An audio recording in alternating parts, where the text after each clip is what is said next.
Good morning, America. This is Hubert Johnson here on Taxes Made Easy. Today, we're going to talk about a very fun topic. I think it's fun, but I think a lot of the stuff is fun that just makes poor people want to cry. This one is all about foreign assets, and I did a little bit of an intro on yesterday's session, but we're going to kind of walk through it today. What are foreign assets? Why do you need to be concerned about them? And how can this impact you? So, again, this is a very big topic. It is one of the biggest money makers for the IRS, and it's one of those things that most people are not aware of. So, a lot of people are getting surprised by this. So, thank you to everybody watching live and on rebroadcast, and we will be back right after this next break.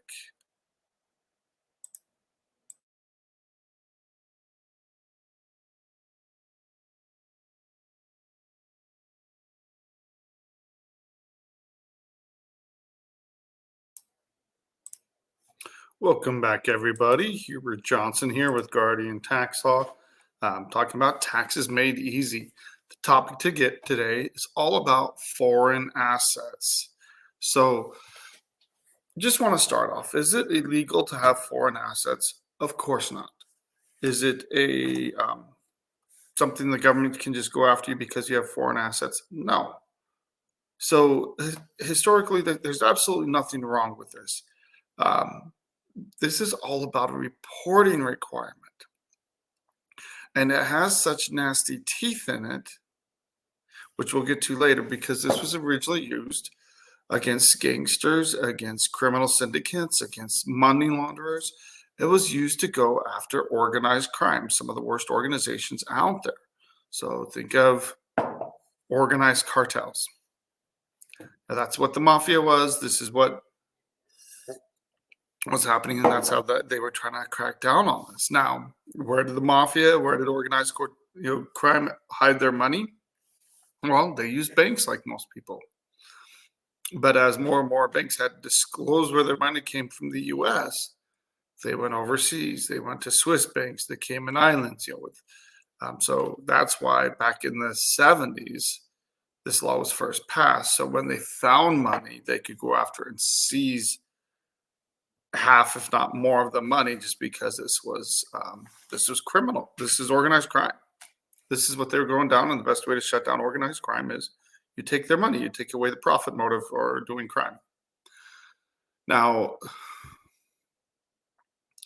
since then, and this has been bipartisan in nature, Republicans and Democrats, with the advent of the internet, with electronics, and the free flow of information, the government has absolutely dipped their toe or jumped in wholeheartedly to intercept as much of that free flow of information for their benefit as possible.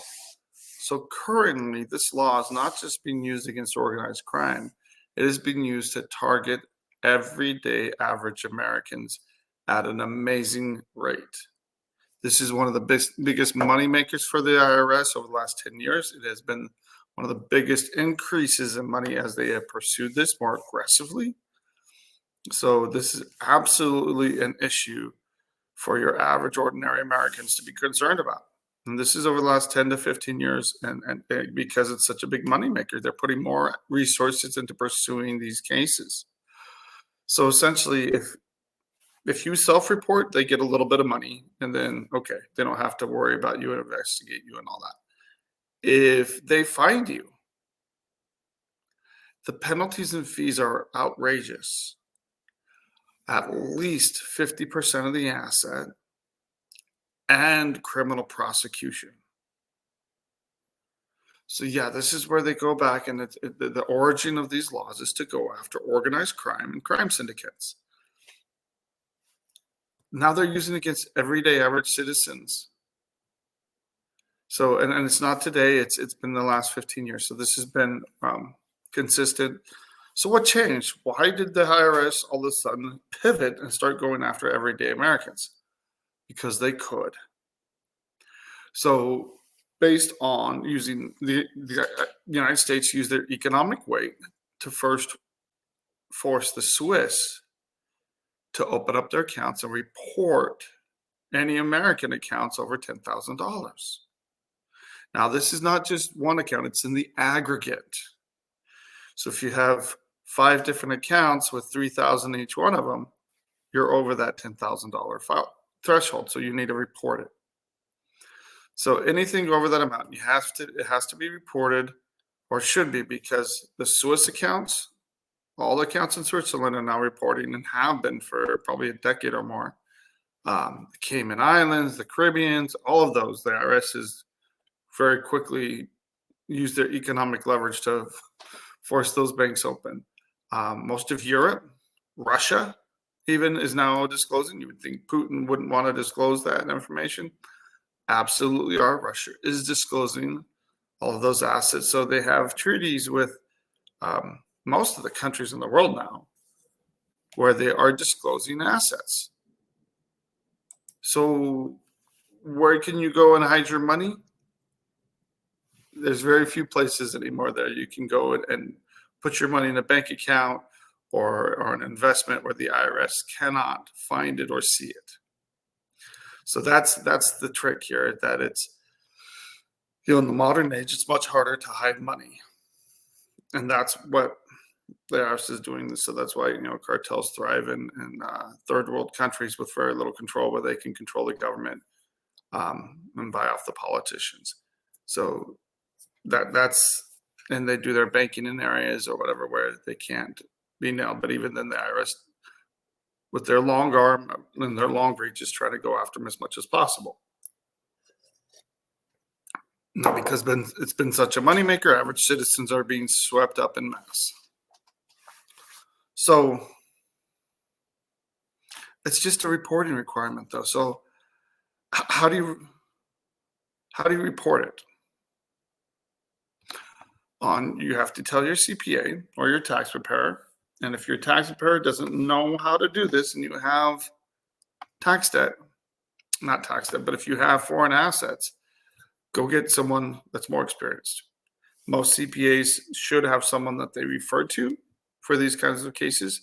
It's not overly complicated to just report it, but you have to find someone that's comfortable with it, because it's important to get it right. So if you have any questions or you need a CPA that can handle this, we have CPAs that we refer to that take care of FBAR cases.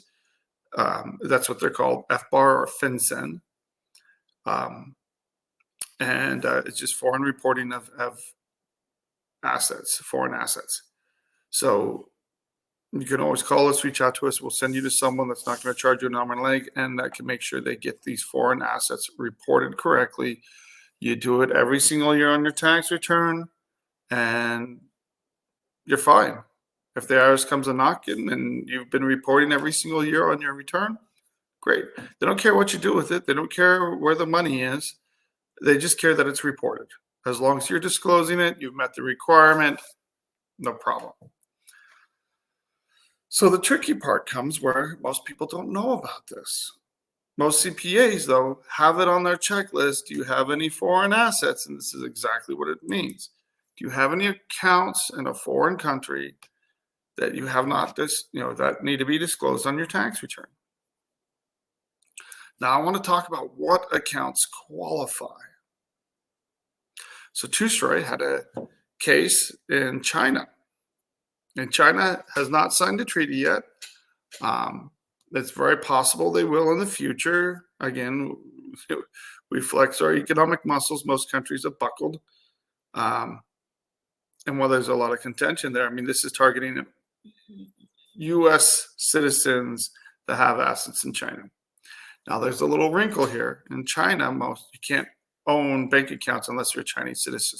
But in this case, it was someone that had dual citizenship, which was another issue that had to be worked out later. She wasn't supposed to. But so she was from China, and her family was there, and she married an American that was teaching over there. And when I knew them, they had a long relationship, 20 plus years, whatever. But she connected with a Dutch gentleman from the Netherlands that wanted to invest, wanted to make charitable contributions in China to help these poor little kids in these backwards villages. And so they set up, to buy rental properties and to turn around and use the funds from his investments to fund the charitable work that he was doing in China. And they were doing really good work. The problem is the Dutch gentleman could not own a bank account in China. They couldn't really operate and own properties and do rental properties without bank accounts. So she got the bank accounts in her name and had about $800,000 in these bank accounts, sometimes higher, sometimes lower.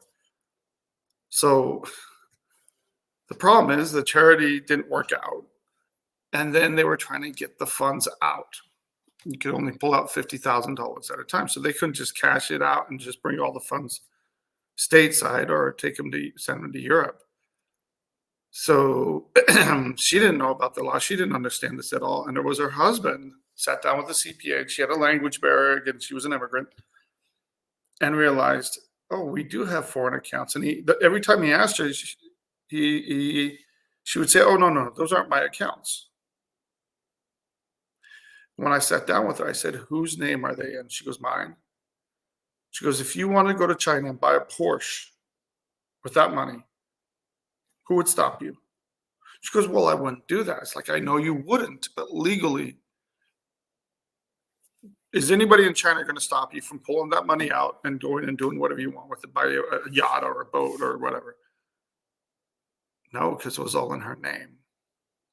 So it's, do you have legal authority over that case, over that account? Do you have control over it? If it's in the name of a charity or a third party, etc., that's different. But if it's in your name and you have the legal right to go and just take that money, it needs to be reported. Another true story in Russia, and I shared this in a previous episode.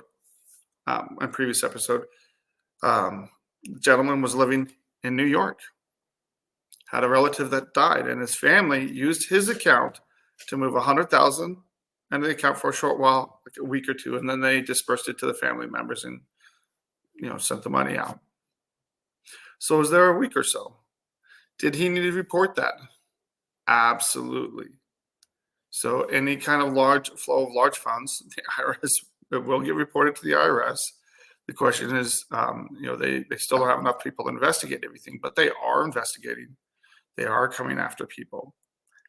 And once they start investigating, again, the minimum fee on this is 50% of the asset, and you will face criminal prosecution, potential criminal prosecution. So be very aware, know what you have in your assets.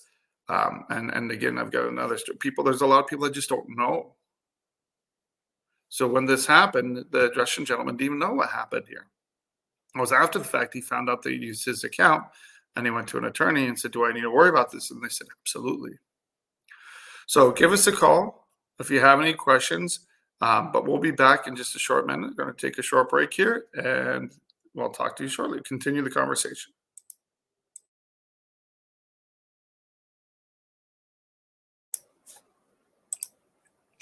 Welcome back, everybody. Thank you for watching Taxes Made Easy live or on rebroadcast. We're talking about the FBAR FinCEN reporting and why is it so important that you need to be aware of this. So let's talk about some of these accounts. So the most common one is a bank account, investment account, any kind of investment account or financial account. You need to be aware of this. So if you're not sure, talk to a CPA. Now, here's a true story. I had a client who had accounts, multiple accounts overseas, different locations, in 3 different countries. Some of these weren't even opened by her. It was opened by her parents. In this case, one parent. And she knew about the accounts, but she'd never touched them. She'd never done anything with them. She didn't think there was much in them. And so over the years, they ignored this, and their CPA would ask them every year, do you have any foreign accounts over $10,000? And they'd say, no.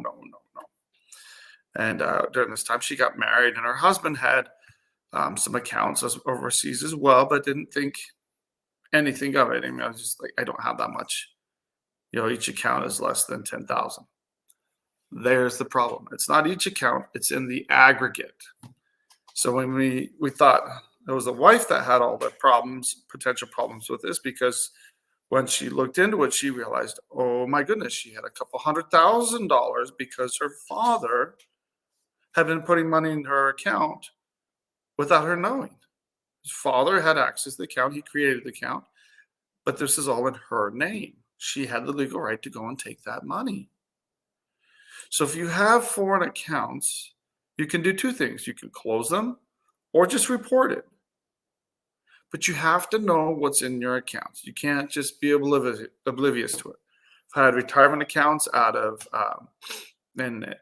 pension accounts out of England. I've had African accounts, European accounts. You have to know, first of all, what's in your accounts.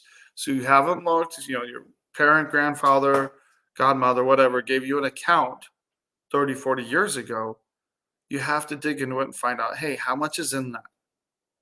Now that I'm a U.S. resident or citizen, you have to report it, and you fall under this reporting law.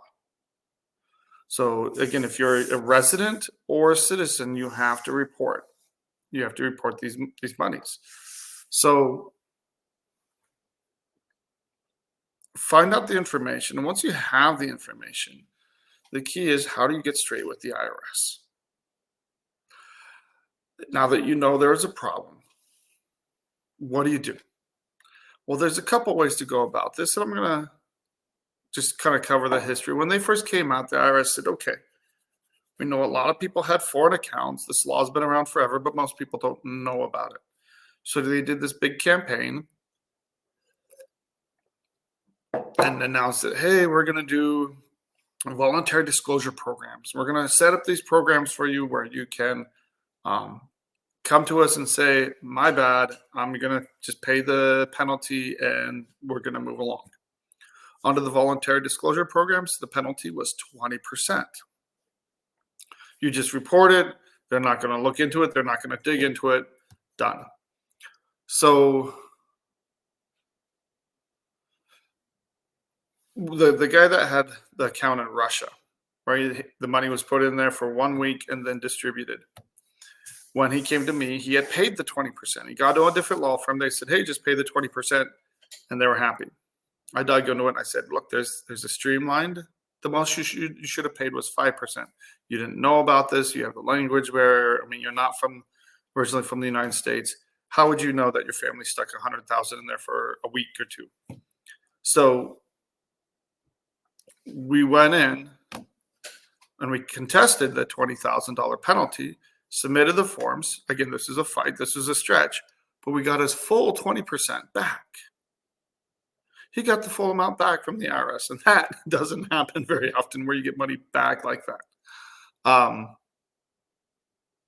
So talk to someone that knows what they're doing. A lot of companies were just saying, hey, let's do the 20%, let's do the 20%. Now the IRS stopped doing the 20% a few years back. So now the only option, well, there's a couple options. But so first of all, you can do what's called a streamlined application. So this is where you go to the IRS and said, my bad, I didn't know, but this is why I didn't have a reason to know. So this is where it's very fact specific, and it really goes into the details of the case. Now, if you do a streamlined application, the penalty is 5% of the total asset value, the highest asset value in the last 3 years. So yes, you have to go back through bank statements. You have to compare the highest. You have to convert, currencies. You have to do all that fun stuff to get the highest U.S. dollar amount over the last 3 years, and then your penalty would be 5% of that.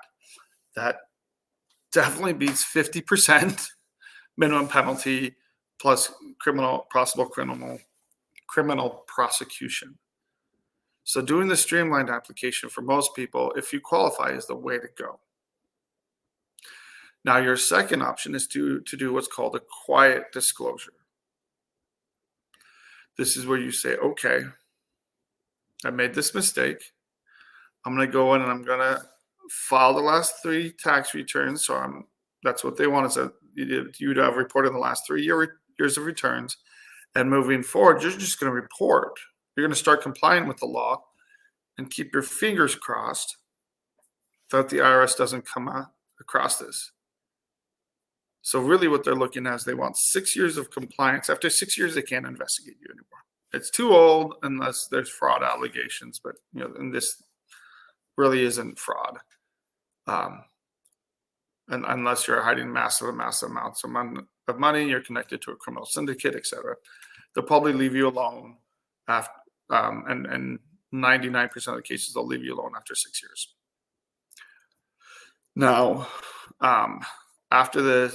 so that's one way to do it, is to kind of duck and cover, do a quiet disclosure where you start reporting, you start complying with the law, but you never bring it to the IRS's attention. The bad part about it, if it is found out, no breaks for you, 50% of the asset at least, and possible criminal prosecution. So in most cases, they just want the money, but you've got to worry about it because they are prosecuting people. They do go after them. Paul Manafort is one of the most famous examples of them going after someone for breaking banking laws. But this is something a lot of Americans are guilty of. They just don't know. They don't know better. Nobody's told them. They didn't think they had that much in foreign assets, etc. So if you do have these foreign assets, talk to a tax professional. If they don't know, give us a call. So again, this is very, very important. Now, I'm going to spend the rest of my time on the streamlined application. So, for example, the case in China, it's over $800,000 in assets. The penalty on that was right around $42,000. That is not chump change. That is a pretty hefty penalty, especially as the money technically wasn't hers. So that money really did come out of their pocket. Now, this is where you really need someone that knows how to negotiate, knows how to present a case, and knows what they're looking for. The number one key thing that they're looking for is willfulness. Was someone aware of the law? Should they have known about it? And were they purposely keeping assets overseas to keep it out of the reach of the United States government? So some of the facts and the proof, and proof is absolutely going to be important here. You need to show as best as you can that someone was not willful. And so when you call, you don't ever call anybody. You prepare the application, you put it all together, and then you submit it to the IRS. And your hope is that you never hear back from them. No news is good news in this case. So they don't give you a response. They don't even say, hey, we received your application. If you don't, you send it certified. You make sure they receive it. But when you put this application together, you need to make sure that all the paperwork is done correctly on the tax returns, that everything's reported correctly on the FBAR forms that you have to submit and file with a streamlined application. But the most complicated part is the paperwork that goes with it. So first of all, you need an explanation. Now, they do investigate these. So you need to share the good, the bad, the ugly, the good facts, the bad facts, everything, because they will investigate. And if they find that you've tried to cherry pick the good facts and you haven't disclosed bad facts that cut against you, they'll toss your application. It's no good, and they can come after you. So when you do this streamlined application, you're kind of exposing yourself, but at the same time, you need to be forthright. And now, of course, you want to highlight the good facts, but you need to mention the bad facts, and you can try to explain it away a little bit, but you've got to mention the good and the bad. And so you want to be very thorough here. Talk about the history of the case, what happened, For example, the case in China, the gentleman, the husband was well informed. He was an American citizen growing up in the United States. She wasn't.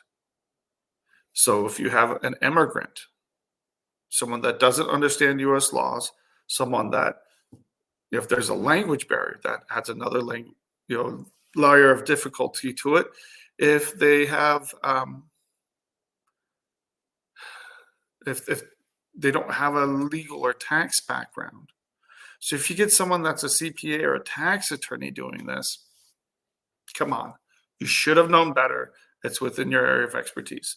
If you had someone that prepared taxes for years, you better do a quiet disclosure instead of a streamlined, because if you do a streamlined, you're putting a target on your back, and a very big one.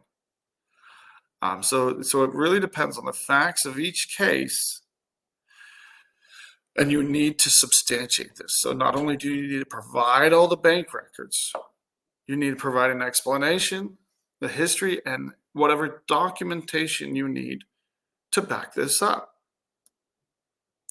For example, with the case in China, we got a contract in Dutch.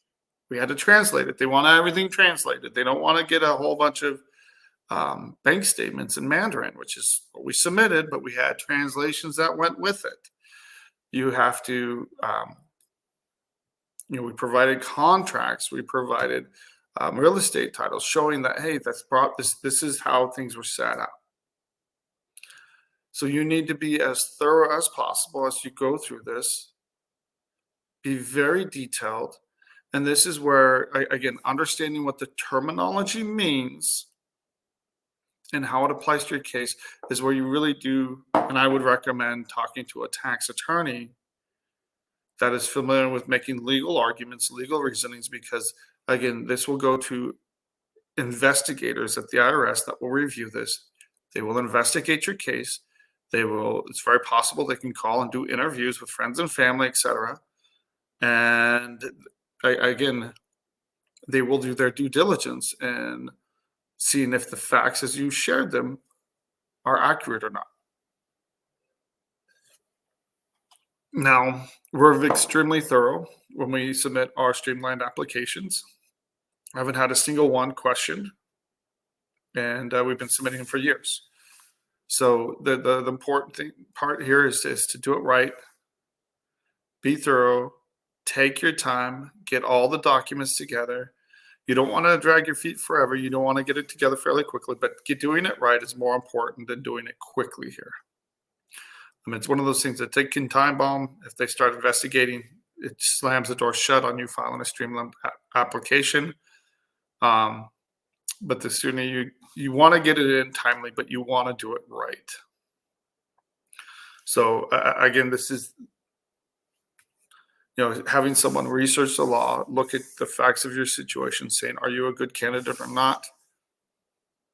Now, can you be a U.S. citizen and have foreign assets and still qualify for the streamlined application?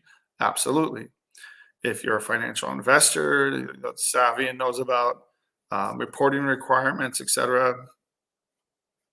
I mean, now it all depends. If you worked at H&R Block and you just did basic tax returns and you never dealt with these kinds of issues, you can make that argument. But again, it's very fact specific. And it's very case specific as well. So no two cases are alike, and the facts of each case vary. So I had a case where their parents were very, very financially savvy, but they were foreigners, and nothing to do with the IRS. No reason to know about this. And that's what we need to point out, that look, this individual, their family, the people around them, and their initial circle didn't know about this. If you have a husband or a wife that's a tax accountant or something like that, makes a much harder argument. So again, if I'm repeating myself, it's because it's so important that you want to get this right. And you want to submit all the documentation together. So if you're submitting a big fat stack of documentation with it, That's probably what you should be doing. If you have the facts and again, you want to go overboard with the substantiation and you need to explain it. You need to make it easy. This is a great time to tab things, have a cover sheet. These are the items that are included. And in your legal explanation, that should go on top. That should not be half a page or a couple of paragraphs. That should be multiple pages, in depth, citing legal standards and arguing your case. Throughout this is a persuasive brief, so to speak, that goes with this streamlined application to try to convince them that you should qualify for this program. So again, if you have any questions here, you should call. If you're not sure that the people that you're working with have the experience to handle this, get a second opinion. It absolutely pays to do it right.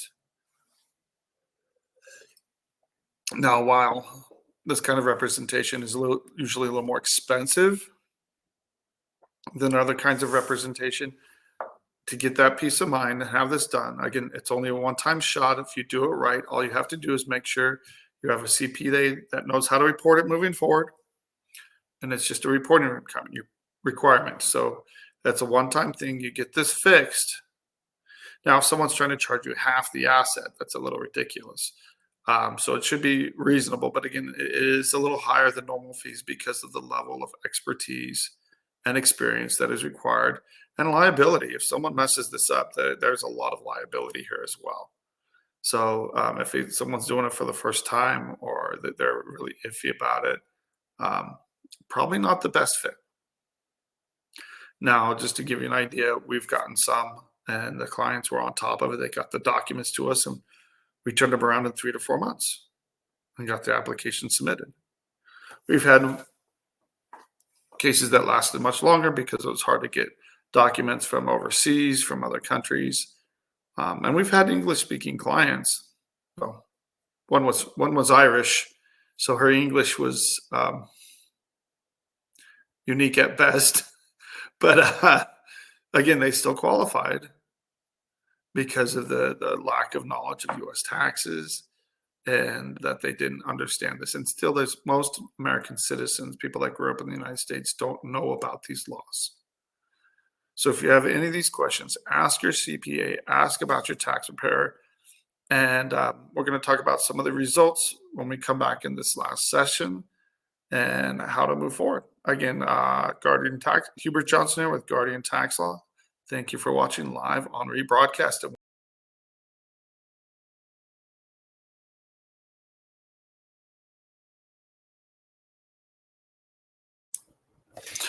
Hubert Johnson back for Taxes Made Easy for our final session. Thank you everybody for watching. And just kind of wrap up with the foreign asset cases here. Why should you do this? To get peace of mind. And that is the number one thing, to get this load off your back, to know you can move forward and have certainty about what the IRS is going to do and what the government's going to do regarding your assets. As long as you start reporting and are reporting moving forward, you can have that certainty that you are complying with tax law and that it's not going to come in and surprise you from behind. If you think dealing directly with the FBAR through a tax attorney is expensive, wait until they find you. It's hiring a criminal tax attorney is a lot more expensive. Really, it's a white collar criminal attorneys criminal defense attorney that you have to reach out to. They're rare and they're very expensive, so they make me look like chump change. And I've had to refer people to white collar criminal defense attorneys. It is no fun. Usually they've done everything wrong, and it's beyond my help, beyond my ability to help them. So again, I know what my limits are, and refer those on to people that are experts in handling white collar crimes.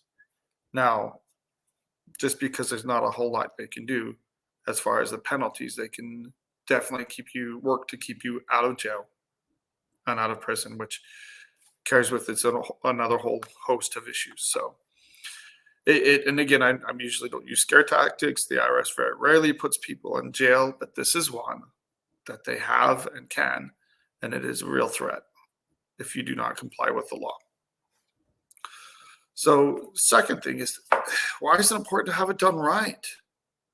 Like I mentioned, you have to be very thorough. You have to make legal arguments in the application. So you have to make sure that it's done right, because if it's not done right and you submit it or you didn't qualify, but someone said, hey, I can do this for you, you're putting a target on your back. If you're not thorough and you don't disclose everything, you can blow up your own case. So again, it's not really a gamble if you do it right, but you need to have someone that's thorough, that understands the law behind it, and can give you that some kind of confidence that this will work out and that things will be done. So again, being able to get on top and get these done in an efficient manner, and give your clients confidence is absolutely key here.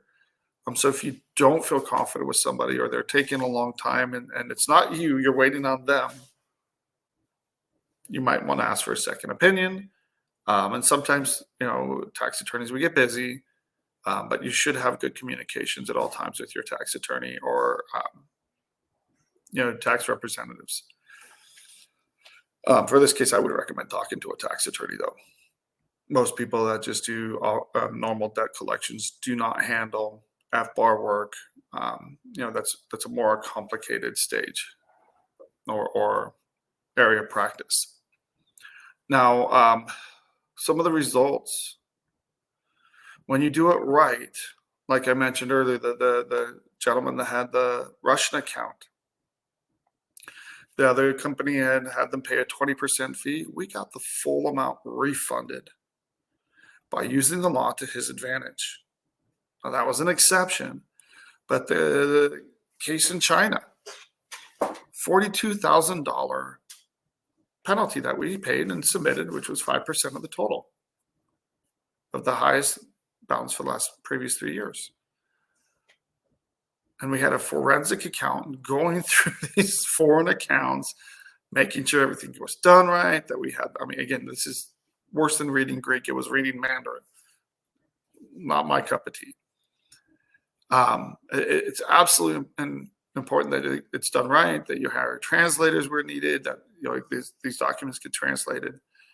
But in that case, we will argue that, one, while it was technically her money and technically she had run afoul of the law here, it was really charitable money. And because we provided statements from the Dutch gentleman and from other people involved, we had contracts, we had real estate. We pretty much documented, not the whole operation, but gave the IRS a really good idea, explained the whole situation, the good, the bad, the ugly. They actually refunded the $42,000. So they got a brief letter, they got the check back, and the client's like, well, what do I do with this? They refunded me the money. I said, take it and run. And that was years ago, and they've had no issue, and they've been filing ever since. Again, it's a reporting requirement. As long as you do it every single year, it's not a problem. It's just another attachment to the 1040, your normal 1040. So again, you can have amazing results by following the process, getting compliant with the law. Now, the average case, we're not getting refunds back. Those are some exceptions. But that's why knowing and understanding the law and making persuasive arguments to the IRS is absolutely key. Believe it or not, they're actually human on the other side. And while you might run afoul of the law and it's a strict law, there are ways to talk to someone, to communicate with someone, and have someone read this and say, okay, we're going to do something a little different here. This is what makes sense. So again, qualifying for that streamlined application is very important, doing it right and making the decision. So when we do a quiet disclosure, and there's times I've told people, do a quiet disclosure, don't do a streamlined application, I don't get paid. because I'm not handling the case. I'm not doing the streamlined application. So if someone is if you're concerned someone's telling you to do a streamlined application because that's how they do their work and that's how they get paid, get a second opinion. If someone, and this qualifies for most cases, if you don't feel like they're doing what's best for you and laying out all of your options to you, get a second opinion. Go talk to someone else. You can always give us a call and we'll shoot straight with you. Again, that's pretty much the summary on FBAR. Not a whole lot has changed with FBAR over the last 5 years. The biggest change is when they ended the voluntary disclosure program.